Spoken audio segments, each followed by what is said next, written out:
আরে মন্ত্রী মশাই, আমি তো আশাই করিনি যে এই গরিবের ভিটেই আপনার পায়ের ধুলো পড়বে। হে হে, তা বললে কি হয় গোপাল? তোমার জন্মদিন আর আমি না এসে থাকতে পারি? সে আপনার মহানুভবতা মন্ত্রী মশাই। আসুন আসুন, ভেতরে আসুন। সামান্যই আয়োজন করেছি। তা শুনি কতটা সামান্য আর কতটা অসামান্য। মন্ত্রীমশাই, ওসব কথা পরে হবে, শুধু খেয়েই যাবেন নাকি? উপহারের খবর ভগবান জানেন, হয়তো সেখানেও দিয়েছেন ফাঁকি। চুপ! ছন্দ করো বন্ধ, নইলে কান্টি দেব মূলে। গোপালকে উপহার দিতে আমি যাব ভুলে? গোপাল, এই নাও তোমার জন্য এই মিষ্টি আমি নিজে হাতে বানিয়ে এনেছি।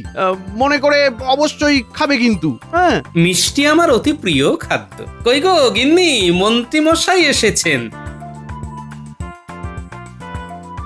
এই এই মিষ্টির হাঁড়িটা নিয়ে যাও দেখি। এই যে আপনারা এবার খেতে বসবেন, চলুন না, আর দেরি করবেন না। হ্যাঁ হ্যাঁ, এবার বসে পড়া যাক। এই বেলা না খেয়ে নিলে দেখা যাবে গন্ধে গন্ধেই একেবারে পেট ভরে গেছে পুরো।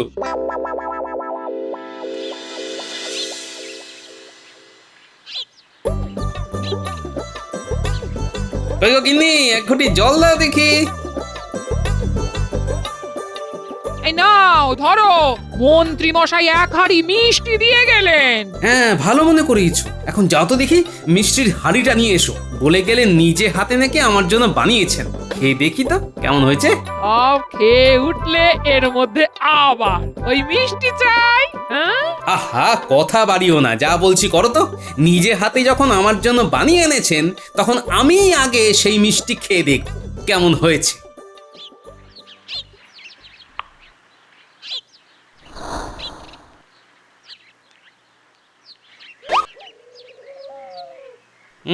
বাহ, দেখতে তো বেশ ভালোই লাগছে। এখন স্বাদে কতখানি কেরামতি দেখিয়েছেন সেটাই দেখার পালা।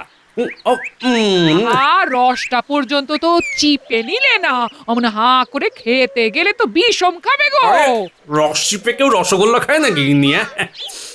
রসই হলো রসগোল্লার প্রাণ। হলো তো হলো, আগেই বললাম অমন করে খেও না, বিষম খাবে, বিষম খাবে। ওমারে, প্রাণটা বেরিয়ে গেল। এ তো ভারী ভয়ানক রসগোল্লা, দেখতেই মিষ্টির মতো, আদতে গাছ পাকা উচ্ছে। ওরে বাবা, নিম পাতা উচ্ছে মিশিয়েও এত তেতো কিছু হতে পারে না। মা, সে কি কথা? তুমি যে বললে মন্ত্রী মশাই নিজে হাতে তোমার জন্য মিষ্টি বানিয়েছেন। হ্যাঁ, ওখানেই তো সর্বনাশটা হয়েছে। এই নাও নাও নাও নাও নাও, এই জল খাও, জল খাও, জল খাও, এই কিছুটা ঠিক লাগবে গো। এই জল, হ্যাঁ হ্যাঁ খাও। বাপরে বাপ, এ তো পেটের ভেতর থেকে অন্নপ্রাশনের ভাত পর্যন্ত তুলে আনবে দেখছি। এই জল এনে দিচ্ছি, জল খাও, জল খাও। হ্যাঁ হ্যাঁ হ্যাঁ খাও। জলে হবে না গিন্নি, যাও যাও, গিয়ে বৈদ্যকে খবর দাও।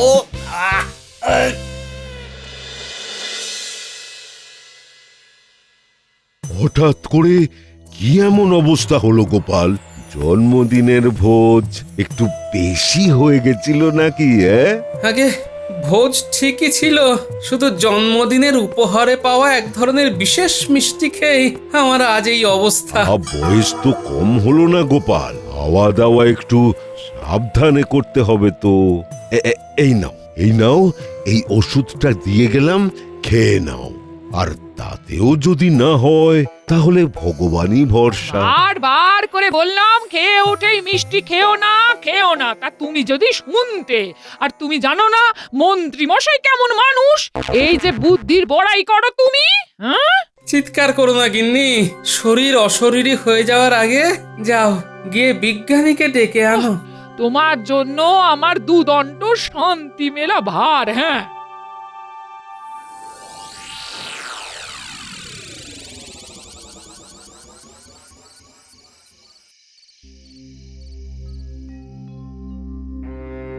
কি কিছুক্ষণ আগেই তো তোমায় দেখে গেলাম, দিব্যি ছিলে, এর মধ্যে নিজের এমন করুণ অবস্থা কি করে করলে গোপাল? মন্ত্রীর দেওয়া রসগোল্লা খেয়েই আমার তরুণ শরীরের এমন করুণ অবস্থা বিজ্ঞানী। কি তেতো পারলে তুমিই পারবে আমাকে এর থেকে রক্ষা করতে। হ্যাঁ, তোমার বউ সবই বলেছে। মন্ত্রী মশাইয়ের থেকে তোমার একটু সাবধানে থাকা উচিত ছিল গোপাল। তা ছিল, কিন্তু জন্মদিনের দিন এই দুর্ব্যবহার তার থেকে আমি আশা করিনি।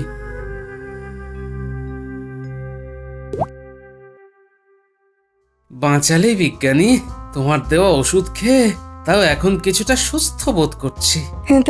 তা বেশ, কাল তাহলে রাজসভায় আসছো তো? হ্যাঁ নিশ্চয়ই।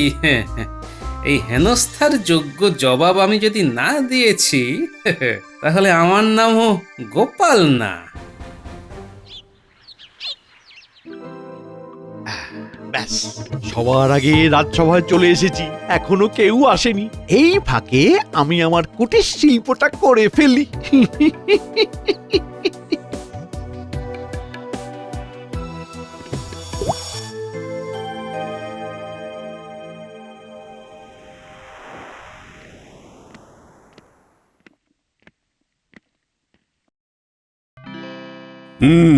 গতকাল গোপালের জন্মদিন ছিল। কিছু বিশেষ কারণে আমি সেখানে উপস্থিত থাকতে পারিনি, কিন্তু আজও তাকে রাজসভায় দেখতে পাচ্ছি না কেন। মহারাজ, জন্মদিনের গুরুপাকে কিঞ্চিত অধিক ভক্ষণ হেতু তার উদরে কিছু উদ্বেল সৃষ্টি হয়েছে, সেই কারণেই এখনো অনুপস্থিত। আপনি তো তাকে চেনেনি মহারাজ, খাওয়ার বিষয়ে সে কতখানি অসংযমী। এ তো ভারী চিন্তার কথা।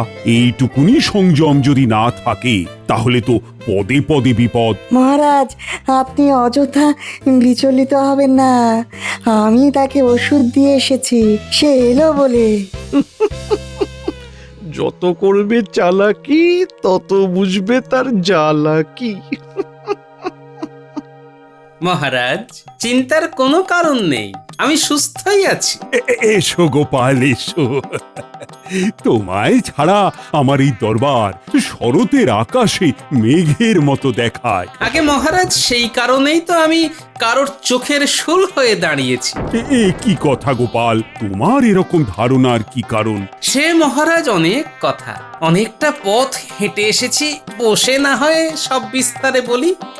তোমায় তো আমি দাঁড়িয়ে থাকার নির্দেশ দিইনি। বসো বসো গোপাল, বসো। কি যেন একটা লাগলো। কি হয়েছে? গোপাল অমন করছে কেন? কি তোমার ধুতি পাঞ্জাবি ছিঁড়লো কেমন করে? হাসুন হাসুন, যত পারবেন হেসে নিন, তারপর কাঁদাবো তো আমি। বলি বলি গোপাল, গোপাল, পশ্চাৎ দেশের এমন করুণ অবস্থা নিয়ে লজ্জা নিবারণ তো দুর্বার হয়ে পড়লো তোমার। এভাবে এভাবে বাড়ি ফিরবে কেমন করে গোপাল?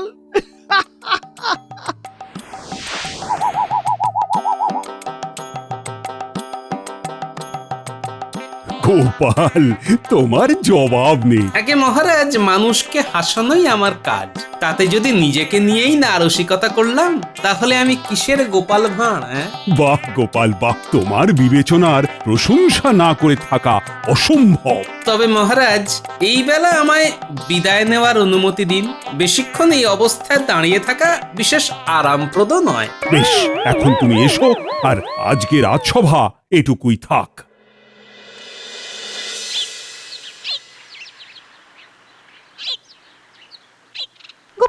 গোপাল দাদু, এই সময় গামছা পরে কোথায় যাচ্ছ? তোমার মুখটাও বেশ গম্ভীর লাগছে দাদু। কি হয়েছে দাদু তোমার? ওরে থাম থাম, আমার কিছুই হয়নি। বাইরে অনেক গরম তো, তাই ভেজা গামছা জড়িয়ে রেখেছি। আর তোরা বুঝি পাঠশালা থেকে ফিরছিস? হ্যাঁ দাদু। তা কি হলো শুনি আজ পাঠশালায়? জানো গোপাল দাদু, পণ্ডিত মশাই আজ আমাদের গুপ্তধন আর লোভী দস্যুর গল্প বলছিল। কি বললি? গুপ্তধন আর লোভী দস্যু? হ্যাঁ গোপাল দাদু, লোভী দস্যু কিভাবে গুপ্তধন? শোন, তোরা সকলে আজ বিকেল বেলায় বিজ্ঞানীর বাড়িতে চলে আসবি। তোদের সঙ্গে বিশেষ কিছু পরামর্শ করার আছে, বুঝলি? কিসের পরামর্শ গো দাদু? এলেই জানতে পারবি। দেরি করিস না, ঠিক সময় চলে আসিস কিন্তু। হ্যাঁ গো দাদু, আমরা ঠিক সময়ে পৌঁছে যাব।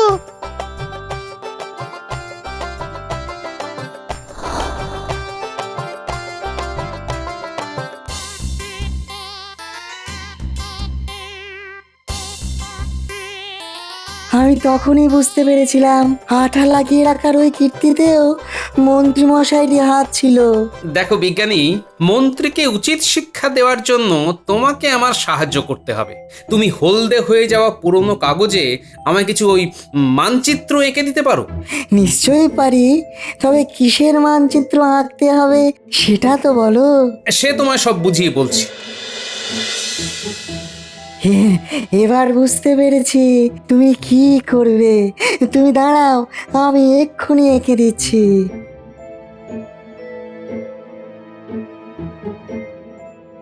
গোপাল দাদু, আমরা চলে এসেছি, বলো কি পরামর্শ করার আছে? শোন, বিজ্ঞানী তোদের কিছু মানচিত্র দেবে, তোরা সেটা নিয়ে রাত্রিবেলা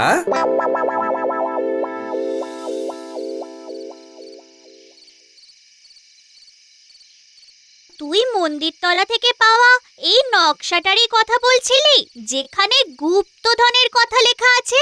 হ্যাঁ রে, এই নকশা অনুযায়ী গেলেই আমরা গুপ্তধনের সন্ধান পাবো।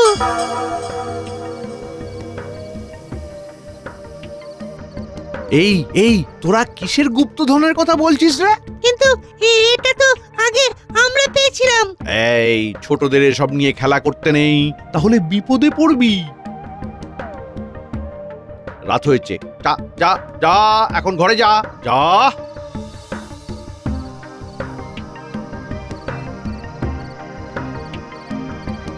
এই এই বটা বটা বটা ঘটা, বাড়ি আছিস নাকি?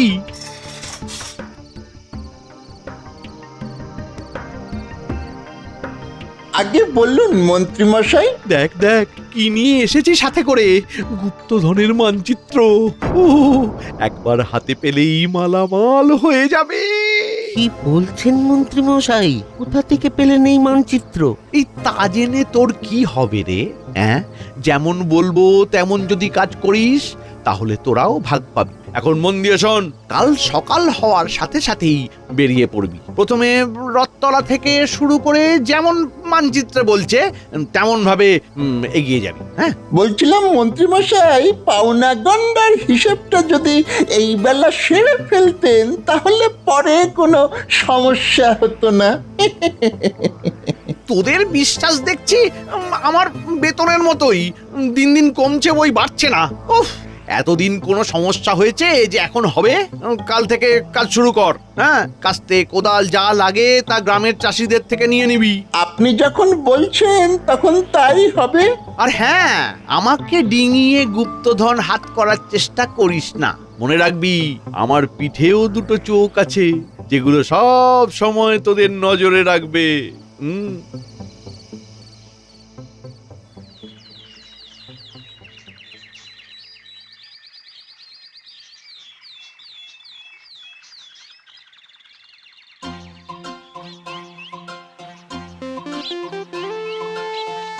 দূরবীনে চোখ লাগিয়ে বাইরে কি অত দেখছো হে গুপ্তচর? চোর তো এবার ঘরে ঢুকে এলো বলে। চোর ঘরে ঢুকে এলো মানে? নয়, হ্যাঁ, মহারাজকে সতর্ক করো, পাহারা আরো জোরদার করতে বলো। এই সপ্তাহের মধ্যেই তাহলে চোর ধরা পড়বে, না হলে কিন্তু খুব বিপদ। তুমি ঠিক বলছো তো গোপাল দাদা, পরে না হলে মহারাজ কিন্তু খুব রাগ করবেন।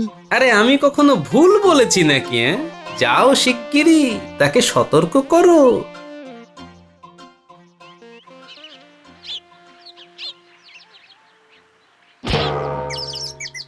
উড়িয়া বাবা রে, উড়িয়া প্রাণটা বেরিয়ে গেল রে, উড়িয়া বাবা। এই রকম অন্ধের মতো হাঁটলে প্রাণ আর বেশি দিন ধরেও রাখতে পারবি না। অনেক হয়েছে, এবার বাড়ি চল। এই কাঠ ফাটা রোদে টাক ফাটিয়ে গুপ্তধন খুঁজে আর লাভ নেই। চল চল।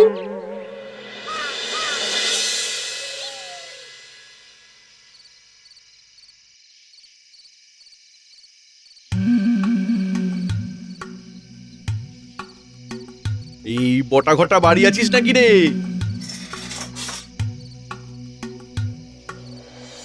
এই কি রে, একদিনে একই হাল করেছিস? আপনিও আমাদের সাথে চলুন মন্ত্রীমশাই, আমরা খেটে গুপ্তধন বার করব, আর আপনি এসে শেষে শুধু রত্নপেটিকার তালা ভাঙবেন, ওটি হবে না। হ্যাঁ, বুঝেছি বুঝেছি। ঠিক আছে, কাল রাত্রে আমিও থাকবো তোদের সাথে। মন্ত্রীমশাই, কাল ওই তালতলার মাঠ থেকে সুড়ঙ্গ খুঁড়তে হবে তো, তাই ওই কাস্তে কোদাল ভাড়া করতে 8টা সোনার মোহর লাগবে, সেটি দিয়ে যাবেন কেমন? তোদের দেখছি বাহানার শেষ নেই। নে ধর।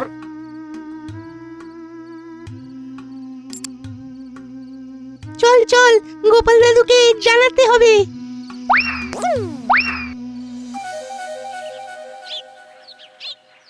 সে কি গো গোপাল দাদা, এও কি সম্ভব? সম্ভব না হলে আর বলছি কি, যাও এক্ষুনি মহারাজকে খবর দাও আর বলবে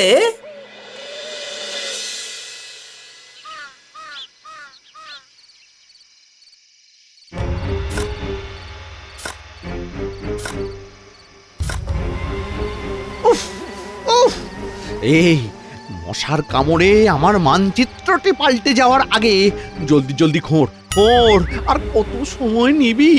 আর একটা কোদাল ভাড়া করে আনি মন্ত্রীমশাই, আপনি দাঁড়িয়ে না থেকে আপনিও হাত লাগান এবার, তাহলে কাজও তাড়াতাড়ি এগোবে আর আপনাকেও মশা কামড়াবে না।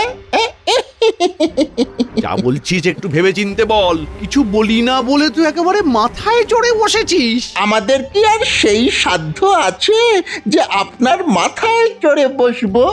কথা কম করে কাজ কর। সেই তখন থেকে খুঁড়ে চলেছিস, এবার তো মনে হচ্ছে এর কোনো আদি অন্ত নেই। থাকবে কি করে? হ্যাঁ, কতগুলো ওই কুড়িয়ে পাওয়া কাগজ নিয়ে আপনি গুপ্তধনের অভিযান শুরু করলেন। আপনার তো একবার পরখ করে নেওয়া উচিত ছিল যে এই কাগজ আদৌ কোনো গুপ্তধনের কিনা। আমার বুদ্ধির ওপর যদি এতই সংশয়, তখন এলি কেন? হ্যাঁ, এলিটা কেন? তখন তো গুপ্তধনের কথা শুনে চোখ চকচক, জিভ লক লক করছিল। মন্ত্রীমশাই, এইদিকে দেখুন, মাটি নয়, এ যে শক্ত দেয়াল। ওই এই এই দেখি দেখি দেখি দেখি। হ্যাঁ,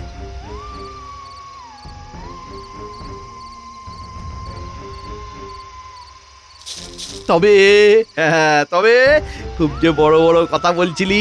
হ্যাঁ, এই হচ্ছে সেই গুপ্ত ঘরের বিলুপ্ত প্রায় দেওয়াল। ভাঙ এটাকে, ভাঙ। আমাদের মন্ত্রীমশাইয়ের কোনো তুলনাই নেই। গোপাল, মধ্যরাতে এইভাবে চোরের জন্য অপেক্ষা করা কতখানি কার্যকর হবে বলে তোমার মনে হয়? মনে রেখো, তোমার কথাতেই কিন্তু আমরা সকলেই আজ রাত জেগে এখানে দাঁড়িয়ে আছি। শেষে যদি দেখি সবটাই তোমার কল্পনা প্রসূত, তাহলে কিন্তু মহারাজ, কে চোর তা ধরা পড়লেই আপনি বুঝতে পারবেন এইভাবে অপেক্ষা করার কি কারণ আর তা কতখানি কার্যকর। কি মহারাজ, আপনি?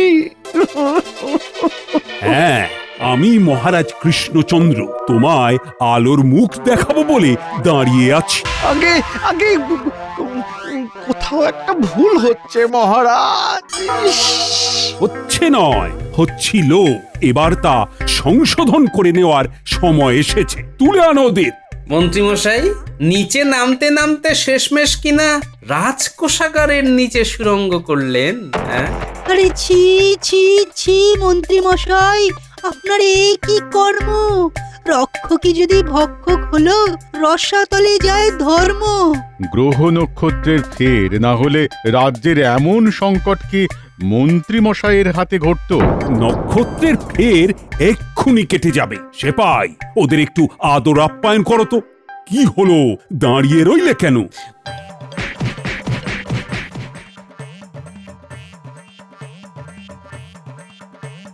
অনেক ধকল গেল আপনার শরীরের উপর দিয়ে মন্ত্রীমশাই, নিন একবার জল খান।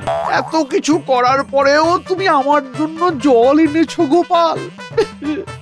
তোমায় আমি ভুল বুঝেছি।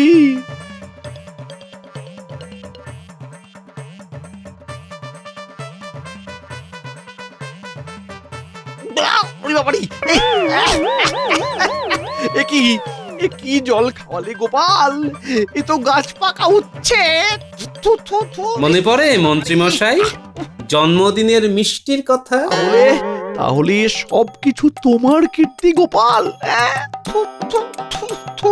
হ্যাঁ মন্ত্রী মশাই, ইস, বিজ্ঞানী এই রাজবাড়ির নকশা জানতো, তাই ওনাকে দিয়ে প্রথমে পুরনো কাগজে নকশা বানাই, তারপরে আপনারই বাড়ির কাছে আমার নাতি নাতনিদের দিয়ে গুপ্তধনের মানচিত্র পাওয়ার অভিনয় করাই। আর আমি সেই টোপে পা দিয়ে হায় হায় হায় হায় হায় হায়।